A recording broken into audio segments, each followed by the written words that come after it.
Hello दोस्तों, welcome back. एक बार फिर से आप सभी का स्वागत है आपके अपने चैनल एपी टीचिंग क्लासेस पर। मैं अरुणा चौधरी एक बार फिर से आप सभी का स्वागत करती हूं। और देखिए, चैनल के साथ में जुड़ने के लिए आपका दिल से धन्यवाद। बाकी लोगों को भी शेयर करें, और अगर आप चैनल पर पहली बार आए हैं तो चैनल को कर ले भैया सब्सक्राइब, क्योंकि यहाँ पर जो है आप देखोगे कि टीचिंग से संबंधित जितने भी एग्जाम्स हो रहे हैं उनसे संबंधित अच्छे अच्छे यहाँ पर क्वेश्चनों का सिलेक्शन है। और आज हम जो टॉपिक डिस्कस करने जा रहे हैं ये भी आपने कहीं ना कहीं पर पढ़ा ही होगा। और ये जो टॉपिक है, जिसे हम कहें, अगर हम इंग्लिश में इसका शॉर्ट फॉर्म में यूज करें, तो जो टॉपिक है, हम कुछ ऐसे बच्चों के बारे में पढ़ने जा रहे हैं जिसे हम कह सकते हैं चाइल्ड विद स्पेशल नीड, यानी कि जिसे हम विशेष आवश्यकता वाले बच्चे कहते हैं। तो ऐसे जो विशेष आवश्यकता वाले बच्चे होते हैं वो एक प्रकार के नहीं, करीब कई प्रकार के होते हैं, आप भी जानते होंगे। तो जिसमें हम प्रतिभाशाली बच्चा, जिसमें हम सामान्य बच्चा, जिसमें हम पिछड़ा बच्चा, ये सब, और विकलांग बच्चा, हम इन सब बच्चों की आज बात करने वाले हैं। इससे संबंधित हम अच्छे और इम्पोर्टेंट यहाँ पर क्वेश्चनों को डिस्कस करेंगे। तो आपके कम से कम 2 से 3 नंबर आज पक्के यहाँ पर होने वाले हैं, ठीक है। तो हर एक क्वेश्चन को काफी बहुत ही ज्यादा ध्यान से आपको मतलब डील करना है। तो देखिए, चलते हैं पहले क्वेश्चन की तरफ और देखते हैं भाई पहला क्वेश्चन क्या है। तो जो विशेष शिक्षा है किससे संबंधित है? विशेष शिक्षा यानी कि जो स्पेशल एजुकेशन है वो किससे संबंधित है? मैं आपको एक और बात बता दूं कि ये जो विशेष आवश्यकता वाले बच्चे हैं ये एक तरह से सब टॉपिक है किसका, जब हम इंक्लूसिव एजुकेशन की एक यूनिट पढ़ते हैं जिसे हम कहते हैं समावेशी शिक्षा, तो उसी के तहत हम इसको पढ़ते हैं, ठीक। तो उसके ये क्वेश्चन है। तो विशेष शिक्षा इससे संबंधित है, यहाँ पर ये क्वेश्चन आपसे पूछा जा रहा है। तो प्रतिभाशाली बच्चों के लिए प्रशिक्षण कार्यक्रम, या फिर शिक्षकों के लिए प्रशिक्षण कार्यक्रम, या फिर प्रतिभाशाली लोगों के लिए शिक्षा, या फिर विकलांगों के लिए शैक्षिक कार्यक्रम, ठीक है। तो यहाँ पर जो कि विशेष शिक्षा से संबंधित बात हुई है, तो मैं एक बात और आपको बता दूं कि विशेष आवश्यकता वाले बच्चे जिसे हम CWSN बोलते हैं, उन्हें हम कहीं ना कहीं विकलांग की कैटेगरी में रखते हैं। यानी कि कोई भी बच्चा विकलांग सिर्फ और सिर्फ उसे नहीं कहते जो हाथ पैर से चलने में उनको प्रॉब्लम होती है, नहीं भाई, किसी को देखने में प्रॉब्लम हो सकती है, किसी को सुनने में हो सकती है, किसी को बोलने में हो सकती है, किसी को चलने में हो सकती है, ठीक है, और किसी को पढ़ने में हो सकती है। तो बहुत तरह की विकलांगता होती है, और ये जो विकलांगता है हम कहेंगे कि इसके लिए सामान्य शिक्षा से काम नहीं चलता है, इनके लिए एक विशेष शिक्षा का प्रावधान होना ही जरूरी होता है। तभी हम ऐसे बच्चों को सामान्य बच्चों के साथ में मिलाकर समावेशी एजुकेशन के तहत उनको शिक्षा दे सकते हैं। दोबारा से इस बात को समझने की कोशिश करना कि जो विशेष शिक्षा होती है, क्योंकि सामान्य बच्चा तो सामान्य तरीके से उसको पढ़ाएंगे, समझ लेगा, लेकिन क्या इस तरह के बच्चे भी सामान्य शिक्षा से संबंधित, मतलब जो एक तरह से कह सकते हैं कि सामान्य शिक्षा के तरीकों से पढ़ लेंगे? नहीं, उनके लिए हमें विशेष तरीके अपनाने ही पड़ेंगे। तो ये जो विशेष शिक्षा होती है वो विकलांगों के लिए शैक्षिक कार्यक्रम से संबंधित है, ठीक है। समझ गए क्वेश्चन को? क्वेश्चन नंबर 2 है, यहाँ पर देखोगे एक बार, विशिष्ट बालकों की शिक्षा हेतु शिक्षक को ध्यान देना चाहिए। जो विशिष्ट बालक होते हैं ना, तो उनके एजुकेशन के लिए एक टीचर होने के नाते आपको क्या ध्यान आप दोगे? उनके पहनावे पर, उनके अनुशासन पर, या फिर व्यक्तिगत आवश्यकताओं पर, या फिर पाठ्यक्रम पर? अगर यहाँ पर पाठ्यचर्या भी होती तो भी हम बात कह सकते थे कि उस पर गौर करने वाला वो जो ऑप्शन हो जाता, लेकिन यहाँ पर तो पाठ्यक्रम है, यानी कि सिलेबस की हम बात नहीं करेंगे। तो अगर विशिष्ट कोई बालक है और उसकी शिक्षा को आप एक टीचर हो, तो उसकी शिक्षा के लिए, यानी कि उसको पढ़ाने के लिए, क्या आपको उसको पहनावा देखना होगा या फिर अनुशासन देखना होगा? इन दोनों में से आपको कोई चीज नहीं देखनी होगी। देखनी होगी तो सिर्फ और सिर्फ उसकी आवश्यकता, यानी कि उसे किस तरीके से पढ़ाने की आवश्यकता है, जिस तरीके से उसको समझ में आसानी से आ जाए, ठीक। क्वेश्चन नंबर 3 है, ये क्वेश्चन भी देखो, ये क्वेश्चन भी आपने देखा कि इसका काफी अच्छा लेवल था। DSSB PRT में आया हुआ है, बिहार टेट में आया हुआ है, CTET में भी, मतलब एक ही क्वेश्चन को कितनी बार रिपीट यहाँ पर किया गया है। यहाँ पर देखो कि क्वेश्चन नंबर 3 है कि 20वीं शताब्दी के पहले छमाई के दौरान, 20वीं शताब्दी के पहले, यानी कि जब 20वीं शताब्दी थी उससे पहले होता क्या था कि छमाई के दौरान, फिल इन द ब्लैंक्स यहाँ पर दिया गया है कि छात्रों जिनकी पहचान विशेष आवश्यकता रखने वालों के रूप में की गई थी उन्हें स्कूलों में कुछ या कोई विशेष सेवा नहीं मिली थी। ठीक है, तो उस दौरान क्या था कि औसत से अधिक छात्रों की बात हो रही है, या फिर असाधारण, या फिर मानसिक रूप से मंद, ठीक है, या फिर गरीब। ठीक, यहाँ पर जब हम बात ऐसे ही बच्चों की कर रहे हैं जिन्हें विशेष आवश्यकता की जरूरत है, तो हम उन्हीं की बात करेंगे। तो ऐसे जो बच्चे होते हैं, जब 20वीं शताब्दी से पहले छमाई के दौरान मानसिक रूप से जो मंद छात्र होते थे, उनकी पहचान जो होती थी विशेष आवश्यकता रखने वाले बच्चों के रूप में की गई थी। समझ गए? यानी जो बच्चा मानसिक रूप से मंद होता था उसे क्या नाम दे दिया जाता था कि ये विशेष आवश्यकता वाला बच्चा है। ठीक है, समझ गए? चलिए, क्वेश्चन नंबर 4 है कि उस व्यक्ति को पहचानिए जिसे जिसे अधिकांश इतिहासकार विशिष्ट शिक्षा का जन्मदाता यहाँ पर मानते हैं। यानी वह ऐसा कौन सा व्यक्ति था जिसने विशेष बच्चों को पहचाना कि सामान्य बच्चों में कुछ बच्चे ऐसे भी होते हैं जिनको विशिष्ट आवश्यकताएं होती है। तो वो कौन थे? जीन मार्क गेस्पर्ड इटार्ड, या फिर एडविन सेगविन, या फिर मारिया मोंटेसरी, या फिर उपयुक्त में से कोई नहीं। तो ऐसे जो व्यक्ति थे जिन्होंने विशिष्ट बच्चों को समझा जाना, तो ऐसे व्यक्ति थे जीन मार्क गेस्पर्ड इटार्ड। अगर हम इनकी बात करें तो ये एक फ्रांसीसी चिकित्सक थे और एक तरह से अपने आप में ऑटोलॉजिस्ट भी थे। ठीक है, इन्हें जो था मतलब एक तरह से इनको विशिष्ट शिक्षा या फिर विशिष्ट शिक्षा का मतलब जन्मदाता के रूप में इनको माना गया। और इनकी एक फेमस बुक भी रही है जिसे नाम दिया गया था wild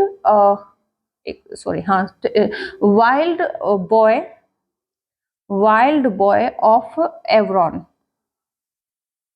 wild boy of Aveyron, यानी कि इन्होंने एक बुक लिखी थी जिसमें इन्होंने जिक्र किया था कि एक बच्चा है, उसको जो है जंगल में छोड़ दिया जाता है और वो जंगल में रहता है। तो वो कुछ दिन बाद जब उसको मतलब एक तरह से उसको वापस लाया जाता है तो देखा जाता है कि वो जानवरों की तरह सॉरी चलता है और उसके पास में कोई भाषा नहीं होती है। तो इन्होंने एक तरह से अपनी थ्योरी भी दी थी जिसको कह सकते हैं कि वो इतनी मान्य नहीं हुई कि एक बच्चा इतनी दिनों तक जंगल में कैसे रह सकता है, ये बात कैसे मानी जा सकती है। तो इसको एक तरह से मान्यता नहीं दी गई थी। ठीक है, लेकिन अगर बात करें इनका जो एक विशिष्ट योगदान रहा था, तो उनका ये रहा था कि जो विशिष्ट बच्चे होते हैं तो उनको ध्यान में रखते हुए इन्हें विशिष्ट शिक्षा के जन्मदाता के रूप में माना गया था। ठीक है, क्वेश्चन नंबर 5 कि विशेष आवश्यकता वाले बच्चे जो होते हैं, विशेष आवश्यकता वाले बच्चों के लिए समावेशी शिक्षा यानी कि इंक्लूसिव एजुकेशन का प्रयोजन रखा गया है। बिल्कुल सही बात है, जिसका मुख्य उद्देश्य है यानी कि जो ऐसे बच्चे हैं जिन्हें विशेष आवश्यकता है वो किस तरह की स्कूल में किस तरह की शिक्षा के तहत पढ़ सकते हैं, तो वो समावेशी शिक्षा के तहत पढ़ सकते हैं। लेकिन इसका जो मुख्य उद्देश्य था वो मुख्य उद्देश्य आपको बताना है। ठीक, तो कक्षा में सहयोग की भावना बढ़े इसलिए, या फिर उन्हें सहानुभूति के भाव मिल सके इसलिए, या फिर जीवन की सामान्य प्रक्रियाओं से तालमेल बिठाकर सीख सके इसलिए, या फिर उन्हें शिक्षित कर सके इसलिए। तो इसका आंसर हो जाएगा सीधे तौर पर ऑप्शन नंबर सी, क्योंकि जो ऐसे बच्चे हैं विशेष आवश्यकता वाले उन्हें समावेशी शिक्षा के तहत पढ़ाने की बात की गई, क्योंकि जो जीवन होता है जीवन की सामान्य प्रक्रियाओं से तालमेल बिठाकर ताकि वो सीख सके। ऐसा नहीं कि उनके लिए कोई स्कूल अलग से बना दिया जाए और सिर्फ अलग से उनको शिक्षा दी जाए, तो वो सिर्फ फिर वो जो जीवन है उनको सामान्य कभी नहीं लगेगा, उनको वो जीवन है बिल्कुल वर्गीकृत अलग ही लगेगा कि हमारी दुनिया अलग है, बाकी सामान्य लोगों की दुनिया अलग है। उनके मन में ये हीन भावना आ जाएगी। ठीक है, तालमेल वो कभी भी नहीं बैठा पाएंगे। तो आई होप ये क्वेश्चन आपको क्लियर हुआ होगा। क्वेश्चन नंबर 6 है यहाँ पर। क्वेश्चन नंबर 6 देखो, ये काफी इंपॉर्टेंट यहाँ पर क्वेश्चनों का कलेक्शन है और हर एक क्वेश्चन को आपको एक भी क्वेश्चन के साथ में लापरवाही बिल्कुल नहीं करनी है, क्योंकि जो क्वेश्चन का लेवल है आप देख रहे हो कि बार बार रिपीट हो रहा है यही क्वेश्चन। विशेष आवश्यकता वाले बच्चों की शिक्षा प्रदान की जाए, जो विशेष आवश्यकता वाले बच्चे हैं उनको किस प्रकार की मतलब शिक्षा प्रदान की जाए, अन्य सामान्य बच्चों के साथ में, या फिर विशेष विद्यालयों में विशेष बच्चों के लिए विकसित विद्यालयों द्वारा, या फिर विशेष विद्यालय में, या फिर विशेष विद्यालयों में विशेष शिक्षकों द्वारा। क्योंकि आप एक चीज को कई बार पढ़ चुके हैं तो आंसर लेना आई होप अभी तक इजी हो गया होगा आपके लिए। तो जो इस प्रकार के बच्चे हैं उन्हें हम बिल्कुल भी अलग नहीं करेंगे, उन्हें बाकी अन्य बच्चों के साथ ही, यानी कि अन्य सामान्य बच्चों के साथ ही हमें उन्हें पढ़ाना है। ठीक है, क्लियर हो गया। क्वेश्चन नंबर 7 है, क्वेश्चन नंबर 7 की विशेष आवश्यकता वाले बच्चों की शिक्षा के लिए प्रावधान किया जा सकता है। यानी जो ऐसे स्पेशल नीड्स बच्चे होते हैं, विशेष आवश्यकता वाले बच्चे होते हैं, जिसे आप CWSN भी बोलते हैं, विशेष आवश्यकता वाले बच्चे बोलते हैं, तो ऐसे बच्चों के लिए जो शिक्षा है उसका प्रावधान किस प्रकार का किया जा सकता है? विशेष पाठशाला के माध्यम से, एकीकृत शिक्षा के माध्यम से, या फिर समावेशी शिक्षा के द्वारा, या फिर इनमें से कोई नहीं। ठीक, तो आंसर क्या होगा इसका? इंक्लूसिव एजुकेशन, यानी कि समावेशी शिक्षा के द्वारा। समझ गए? यानी हम एक ही स्कूल में सब तरह के बच्चों को एक साथ पढ़ाएंगे, उनको अलग बिल्कुल भी नहीं पढ़ाएंगे। हाँ, क्योंकि वो विशेष आवश्यकता वाले हैं तो बस सीधी सी बात है, उनके लिए टेक्निक्स हम एक तरह से विशेष ही अपनाएंगे। ठीक, क्वेश्चन नंबर 8 है कि विशिष्ट आवश्यकता वाले बच्चों के संदर्भ में क्षति क्या है? क्षति का मतलब यहाँ पर क्षति बहुत ही इंपॉर्टेंट टर्म है और इसको आपको ध्यान देना है कि इसके लिए एग्जैक्ट वर्ड्स यूज किया जाता है और इसकी एक्सप्लेनेशन बहुत ही यहाँ पर आपको कई बार कंफ्यूज करने वाली हो जाती है। तो विशिष्ट आवश्यकता वाले बच्चों के संदर्भ में क्षति क्या है? क्षति का मतलब यहाँ पर क्या है कि वो बच्चा क्या जन्म से विकार युक्त उत्तक है उसके, या फिर शरीर के किसी भी अंग के भाग का ना होना, या उसकी कार्य क्षमता कम होना, या फिर परिवेश में सामंजस्य स्थापित करने वाली समस्या, या फिर उपरोक्त सभी। तो क्षति का टर्म यहाँ पर आपको दिया गया है, तो इसमें आपको बताना है कि अगर क्षति से आज से यहाँ पर ऐसे बच्चों में क्या होता है, तो क्या वो बच्चे जन्म से विकार युक्त होते हैं? एक मतलब कह सकते हैं कि क्षति का जो मतलब है यहाँ पर वो ये है कि जो बच्चे होते हैं या तो वो जन्म से विकार युक्त उनमें उत्तक हो, कोई भी, किसी की आंख में प्रॉब्लम हो, किसी के हाथ में प्रॉब्लम हो, ठीक है, या फिर शरीर के किसी अंग के भाग का न होना, मतलब एक हाथ ही नहीं है, एक पैर ही नहीं है, और उसकी कार्य क्षमता का कम होना। तो अगर एक हाथ में एक पैर में प्रॉब्लम है तो कार्य क्षमता तो कम हो ही जाएगी। और परिवेश में सामंजस्य स्थापित करने वाली समस्या, एक बच्चा तो उसी के सामने फटाफट तोड़ करके आए कि सीढ़ियां चढ़ रहा है और उसको जो है आसानी से वो सीढ़ियां नहीं चढ़ सकता, उसको क्या है कि परिवेश जो उसको मिला है उसको सामंजस्य करने में प्रॉब्लम आती है कि नहीं आती है। तो इस तरह की हम कह सकते हैं कि जो इस तरह की मतलब चीजें हैं उसके हम क्षति का रूप देंगे, या फिर कह सकते हैं कि भाई अपने आप में ये लॉस तो है, क्षति तो है, ठीक है। और जिसे हम कह सकते हैं कि ये जो क्षति होती है ये विशिष्ट आवश्यकता वाले बच्चों की एक तरह से कमजोरी होती है। ठीक, क्वेश्चन नंबर 9 है कि विशिष्ट बालक कौन है? विशिष्ट बालक यानी कि जो स्पेशल नीड्स वाले बच्चे होते हैं, विशिष्ट बालक जिन्हें हम कहते हैं, तो वे कौन है?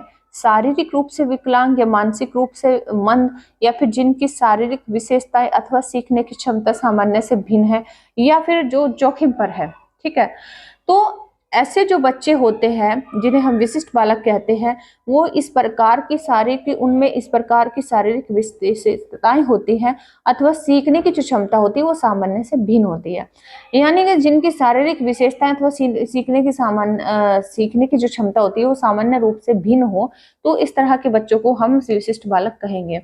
कह सकते हैं कि एक बच्चा तो बिल्कुल शारीरिक रूप से फिट है, ठीक है, तो उसकी सीखने की क्षमता भी तो एकदम कह सकते हैं कि भाई अच्छी होगी, लेकिन एक बच्चा है उसको भाई कई हो सकता है आंख में प्रॉब्लम हो, कान में प्रॉब्लम हो, उसे सुनने में प्रॉब्लम हो, उसे देखने में प्रॉब्लम हो, उसे चलने में प्रॉब्लम हो, तो उसकी जो क्षमता होगी सीखने की वो सामान्य से भिन्न हो जाएगी। कहने का मतलब यहाँ पर ये है। ठीक है, क्लियर हुआ। क्वेश्चन नंबर 10 है कि विशिष्ट बालकों के अंतर्गत निम्न में से कौन सा बालक आता है? तो मैंने आपको फर्स्टली बताया था कि फर्स्ट क्वेश्चन के साथ ही आपको बताया था कि CWSN में हम किस टाइप्स के क्वेश्चन उसमें बच्चों को रखेंगे। तो कितने प्रकार के यहाँ पर बच्चों को हम रखते हैं? तो देखो, इसमें हम पिछड़ा बालक भी रखते हैं, इसमें हम प्रतिभाशाली बालक भी रखते हैं, इसमें हम मंदबुद्धि बालक भी रखते हैं, इसमें सामान्य बालक भी रखते हैं, यानी सभी प्रकार के जितने भी बच्चों के बालक के प्रकार होते हैं वो सभी प्रकार हम विशिष्ट बालकों में रखेंगे। ठीक है, तो इसका आंसर हो जाएगा यही सभी। ठीक। तो आई होप ये क्वेश्चन आप समझे होंगे, आपको आसानी से मतलब कोई प्रॉब्लम नहीं हुई होगी। अगर आप फर्स्ट टाइम मतलब साइकोलॉजी पढ़ रहे हैं तो बहुत ही ध्यान से आपको पढ़ना है, क्योंकि साइकोलॉजी को रटने से, याद करने से कुछ नहीं होने वाला है। इसको थोड़ा टाइम दो, इसको समझने की कोशिश करो, क्योंकि ये एकमात्र एक सिंगल सब्जेक्ट ऐसा है जो मतलब अंडरस्टैंडिंग बेस होता है। तो अगर आप इस पर याद करने पर, रट्टे लगाने पर जोर दोगे तो ये कभी भी आपको हेल्प नहीं करेगा। आपकी ये बिल्कुल ऐसा है कि अगर आप एक बार इसको समझते हुए क्वेश्चन को डील करना को शुरू कर दोगे तो मेरी उम्मीद आपसे यही है कि आपको कभी आंसर देखने की जरूरत नहीं पड़ेगी। ठीक है। तो आई होप आपको जो है कि मतलब क्वेश्चन समझ में आए होंगे। बाकी लोगों के साथ भी शेयर किया करो। और देखो यहाँ पर कुछ लिंक्स दिए गए हैं, तो आप उनके साथ में उनको फॉलो जरूर करें। और ये बहुत ही अच्छा आपके लिए टेलीग्राम चैनल का एक वो आपके सामने है, QR कोड है। ठीक है। तो आप इसे स्कैन करना बिल्कुल ना भूलें। बाकी लोगों के साथ भी इसको शेयर करना और टेलीग्राम चैनल से जुड़ जाना। यहाँ पर एक आपके लिए व्हाट्सएप नंबर है जो कि आप सीधे तौर पर व्हाट्सएप इस पे कॉन्टेक्ट से जुड़ सकते हैं। ठीक है। तो चलिए भाई, क्लास को लाइक एंड शेयर करना बिल्कुल ना भूलें। मिलते हैं नेक्स्ट क्लास में नेक्स्ट टॉपिक्स के साथ में। ठीक, तब तक के लिए रखिएगा अपना ख्याल। तो जय हिंद। तब तक के लिए thank you, take care, bye bye.